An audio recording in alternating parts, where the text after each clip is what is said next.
ଛାତିରେ ବାଳ ଥିବା ପୁରୁଷମାନଙ୍କୁ କ'ଣ ସବୁ ମହିଳା ପସନ୍ଦ କରନ୍ତି କି? ଯଦି ପସନ୍ଦ ଆସନ୍ତି ତେବେ କ'ଣ ପାଇଁ? କ'ଣ ରହିଛି ଏହାର କାରଣ? ହାଇ ଫ୍ରେଣ୍ଡସ୍, ଆପଣମାନଙ୍କୁ ଆଉଥରେ ଲଭ୍ ଗୁରୁ ଚ୍ୟାନେଲରେ ସ୍ୱାଗତ କରୁଛି। ଆଜିର ଏହି ଭିଡ଼ିଓରେ ଜାଣିବା ଛାତିରେ ବାଳ ଥିବା ପୁରୁଷମାନେ କ'ଣ ପାଇଁ ଅଧିକ ମହିଳାମାନଙ୍କର ପସନ୍ଦ ହୋଇଥାନ୍ତି। ଛାତିରେ ବାଳ ଥିବା ପୁରୁଷମାନେ କ'ଣ ପାଇଁ ଆଟ୍ରାକ୍ଟିଭ୍ ହୋଇଥାନ୍ତି।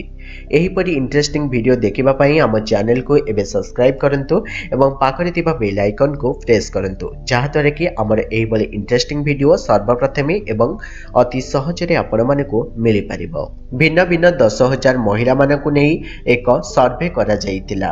10,000 ମହିଳାମାନଙ୍କ ମଧ୍ୟରୁ କେବଳ 17% ମହିଳା ମନ୍ତବ୍ୟ ଦେଇଥିଲେ କି ଛାତିରେ କ୍ଲିନ୍ ସେପ୍ ରଖିଥିବା ପୁରୁଷମାନେ ତାଙ୍କୁ ବେଶୀ ଆଟ୍ରାକ୍ଟିଭ୍ ଲାଗିଥାଏ। ମାନେ 17% ମହିଳାଙ୍କ କହିବା କଥା କ୍ଲିନ୍ ସେପ୍ ଛାତି ଅଧିକ ଆଟ୍ରାକ୍ଟିଭ୍ ଏବଂ ରୋମାଣ୍ଟିକ୍ ଲାଗିଥାଏ।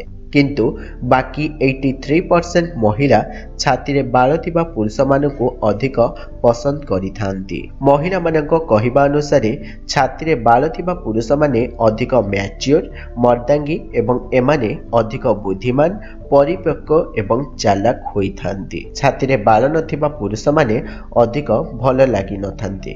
କିନ୍ତୁ ଛାତିରେ ବାଳକୁ ଛୋଟ ଛୋଟ ବା କ୍ଲିନ୍ ସେପ୍ ରଖିଥିବା ପୁରୁଷ ସେତେବେଳେ ଭଲ ଲାଗିଥାଏ ଯେତେବେଳେ ପୁଅଟି ଭଲ ବଡି ବନାଇଥାଏ ଏବଂ ହୃଷ୍ଟପୃଷ୍ଟ ହୋଇଥାଏ।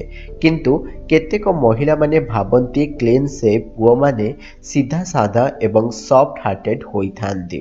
କିନ୍ତୁ କ୍ଲିନ୍ ସେପ୍ ଅପେକ୍ଷା ଛାତିରେ ବାଳ ଥିବା ପୁରୁଷମାନେ ଅଧିକ ବିଶ୍ୱାସୀ ଏବଂ ସଫ୍ଟ ହାର୍ଟେଡ୍ ହୋଇଥାନ୍ତି। ସାମୁଦ୍ରିକ ଶାସ୍ତ୍ର ଅନୁସାରେ ଛାତିରେ ବାଳ ଥିବା ପୁରୁଷମାନେ ଅଧିକ ଭୋଗବିଳାସୀ, ସୌଖିନୀ ଏବଂ ଅଧିକ ରମଣୀୟ ହୋଇଥାନ୍ତି ଏବଂ ବହୁତ ପରିଶ୍ରମୀ ଏବଂ ଯେତେ ବି କଷ୍ଟ ହେଲେ ନିଜର ଲକ୍ଷ୍ୟ ହାସଲ କରିବା ପାଇଁ ଚାହିଁଥାନ୍ତି।